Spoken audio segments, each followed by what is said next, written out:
responsabilité environnementale.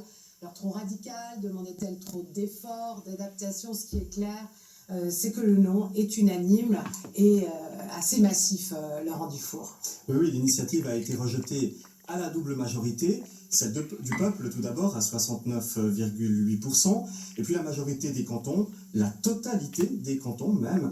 La Suisse romande fait partie des régions où le rouge est le moins foncé, Genève et Neuchâtel 58%, Vaud et Jura dépassent de peu les 60%, Fribourg et Berne approchent 70%, et le Valais les dépasse allègrement avec 76,3% de rejet. Il y a d'ailleurs une sorte de transversale alpine du rejet, avec des noms à plus de 80% dans les cantons de Suisse centrale.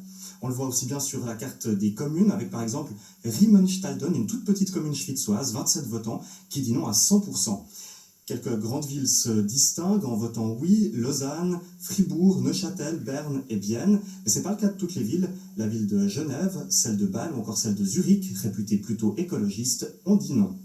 Donc l'économie suisse ne devra pas prendre en compte les limites planétaires d'ici à 10 ans, même si les jeunes verts perdent aujourd'hui. Ils ne regrettent pas leur démarche. À Berne, Michael Macabé. Le suspense aura été de courte durée chez les jeunes verts. Un nom clair à l'initiative sur la responsabilité environnementale, à 70% même. Mais à midi et demi, la projection est pourtant accueillie chaleureusement. On vous a vu applaudir alors que vous avez pris 70% de non, pourquoi ? Parce que 30% c'est déjà un bon résultat entre guillemets, parce qu'on a réussi à mobiliser toute notre base progressiste, donc 30% c'est l'équivalent de toutes les voix de gauche généralement dans le pays, donc ça c'est déjà une jolie réussite. 30% c'est aussi une bonne réussite comparée aux autres initiatives de jeunes. Une demi-heure plus tard, c'est la première estimation, 70% de non. Une projection accueillie cette fois chaleureusement. Je pense que justement c'est en ayant des fois des idées un peu plus novatrices qui viennent de la jeunesse et puis qui nous font prendre conscience de certaines choses qu'on peut vraiment aller de l'avant. Puis j'espère que c'est qu'une petite graine pour que dans 20 ans elle fasse une jolie fleur.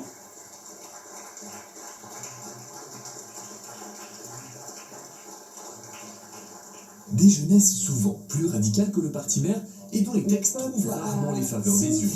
Mais pour Gaël Balterio, l'objectif est ailleurs. Ce qui était en place était extrêmement contraignant, était aussi extrêmement ambitieux, mais qu'il était finançable et qu'il n'allait pas se faire sur le dos de la classe moyenne ou des couches de la population les plus Au vulnérables. même moment, dans le stam des opposants, on peut célébrer.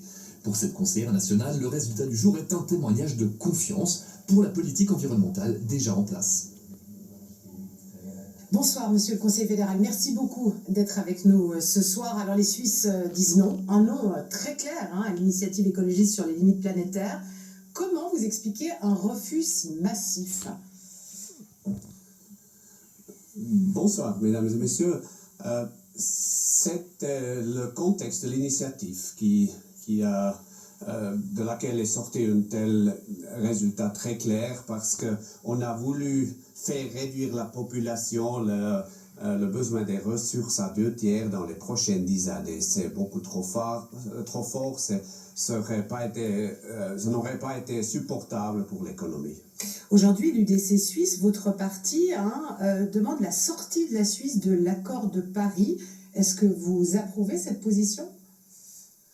Je ne pense pas que ça peut être l'interprétation de cette votation d'aujourd'hui, parce que la même population a décidé en 2023 de réduire le CO2 à net zéro jusqu'à 2050. Pour moi, comme conseil fédéral, c'est le devoir de mettre en œuvre cette stratégie, de faire la décarbonisation. C'est aussi la raison pour laquelle je dis presque tous les jours, il faut produire plus de l'électricité pour pouvoir sortir des énergies fossiles. Tandis que l'initiative d'aujourd'hui était beaucoup plus restreinte en disant qu'il faut le faire dans les prochaines 10 ans. Aujourd'hui, le climato-scepticisme est au pouvoir avec Donald Trump aux États-Unis. En Europe, des mouvements nationalistes parlent d'écologie punitive. Comment la Suisse s'inscrit dans ce contexte mondial ? Oui, la Suisse, je pense, la seule population qui a décidé à l'urne, avec une vote populaire, de décarboniser à net zéro, c'est à mettre en œuvre, parce que la population dicte la politique en Suisse, la démocratie directe, et c'est bien comme ça. Alors, on a mis en œuvre des lois pour soutenir par exemple le remplacement des chauffages dans des grands bâtiments. C'est valable depuis le 1er janvier de cette année. On va suivre cette stratégie. Merci beaucoup, Monsieur le Conseiller fédéral, d'avoir été avec nous ce soir. Merci. Merci à vous, merci beaucoup. Albert Rechty nous a répondu il y a quelques instants, on l'a dit, l'UDC exige désormais que la Suisse se retire de l'accord de Paris.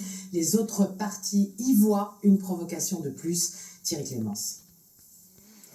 Marcel Detling, qu'on voit ici quelques minutes seulement avant d'entrer sur le plateau de nos collègues alémaniques dans ce qu'on appelle la ronde des éléphants. L'UDC vient de publier un communiqué, elle demande le retrait de la Suisse de l'accord de Paris. C'est pas une provocation. La provocation, c'était cette initiative que le peuple a clairement refusée. Cet accord de Paris, la Suisse l'a ratifié en 2017. Il prévoit de réduire de moitié et d'ici 2030 les émissions de CO2. Pour les autres partis, l'UDC joue simplement la carte du populisme. L'UDC a toujours été de ce point de vue. L'UDC suit Trump comme un petit chien derrière cet extrémisme qui nous mène droit dans le mur. La population s'est exprimée sur cette question, a donné un mandat au Conseil fédéral très clair d'atteindre les objectifs climatiques. Maintenant, il faut les mettre en œuvre. On doit aujourd'hui, au contraire, s'unir, rester ferme derrière les objectifs des accords de Paris. C'est non seulement important pour chacun d'entre nous, mais pour l'ensemble de la population mondiale. Et il n'est pas aujourd'hui question de remettre cet objectif en cause. Alors concrètement, comment l'UDC veut-elle sortir de cet accord ? Le Conseil fédéral a ratifié ces accords sans demander au Parlement, sans demander au peuple. Alors maintenant, le Conseil fédéral peut aussi sortir de ces accords tout seul. Disons que ça risque d'être un peu plus compliqué que ça. La Suisse n'est pas l'Amérique, elle ne gouverne pas à coup de décret présidentiel. Agnès Butris, vous êtes la chef de notre rubrique politique. Alors, l'UDC qui veut que la Suisse sorte de l'accord de Paris, est-ce qu'on pouvait s'y attendre ? En tout cas, ça n'est pas totalement une surprise, Jennifer. On sait l'UDC hostile aussi bien aux traités internationaux qui nuisent, selon elle, à notre souveraineté qu'à toute action climatique contraignante. Ceci dit, la déclaration du jour laisse perplexe pour deux raisons. D'abord, contrairement à ce que laisse entendre l'UDC ce soir, ce nom du peuple à l'initiative des Jeunes Verts ne peut pas être pris pour un nom à tout engagement pour la planète. Les sondages effectués par GFS en témoignent. Si la population ne veut pas payer l'action climatique, la grande majorité des Suisses estiment qu'il faut agir. La deuxième raison, c'est la responsabilité politique de ces élus à l'égard de celles et ceux qu'ils représentent. Assurer la prospérité, la sécurité de la population, cela fait partie de l'engagement primordial de l'UDC. Et c'est bien cela qui est en jeu aujourd'hui. Du manque d'enneigement des stations ski aux catastrophes naturelles, les effets du dérèglement climatique ont déjà des conséquences précisément sur l'économie, voire sur la sécurité des Suisses, des conséquences tangibles qui pourraient devenir dramatiques. Merci beaucoup, Agnès. Puis on votait dans les cantons aujourd'hui. Le canton de Fribourg a franchi une étape importante dans la conservation de son patrimoine culturel. Les Fribourgeois ont accepté la construction d'un bâtiment de stockage interinstitutionnel à Givisiez. Il va coûter 56 millions. Cet espace devra centraliser et abriter les trésors du canton. Valentin de Dardel.